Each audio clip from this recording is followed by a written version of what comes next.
believe me, when there's so much of incest that is going on, and the major cause of that incest is the same pornography.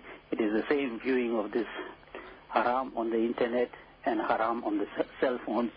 So the cell phones, for many cases, have become hell phones, and it is definitely leading to a lot of destruction. So there is nothing wrong in the usage, provided parents have to exercise some kind of caution. If there is a computer in the house, keep it in an open room, in the sitting room, in the lounge, or somewhere where people are walking up and down, so that we know exactly what the children are up to, what they are watching.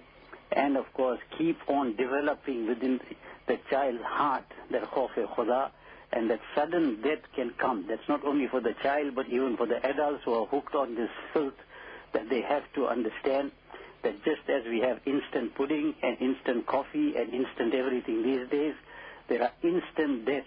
Just look at the earthquakes and the tremors around the globe now. It's no more isolated. We heard of Haiti, thereafter Chile, thereafter we have Japan, and we have so many other places and other parts of the world where sudden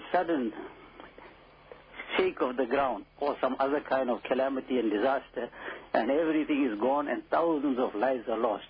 On the day of Qiyamah, we will be raised exactly as we died.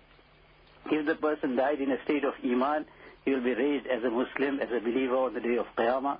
But if that person had to die in a state of watching some haram, he was hooked on some kind of filth, or the person was in adultery or in fornication, or the person was in some other kind of vice and evil, then on the day of Qiyamah, the person will rise exactly like that for the billions of people to see that this is what this person was indulging in the privacy of his room sometimes, or in the hotel, or somewhere in the marketplace, or somewhere in his home, and where he thought nobody was watching.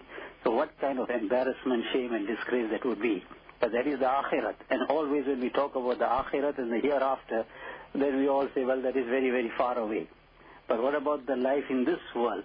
If the angel of death had to suddenly strike while that person was in the midst of watching that porn, then what is going to be his condition? The people that will attend his janazah salat, they will ask, where did he die? How did he die? What was he doing when he died? And will that be something that any person would look forward to, that at the time of his janazah they must say, well, this person was in some other haram establishment, or the person was watching porn sites and the computer was still on and the person died, or the person was watching some dirty film on the television screen, and whilst he was watching, the angel of death took his soul away, never to return, and this was the state of his death.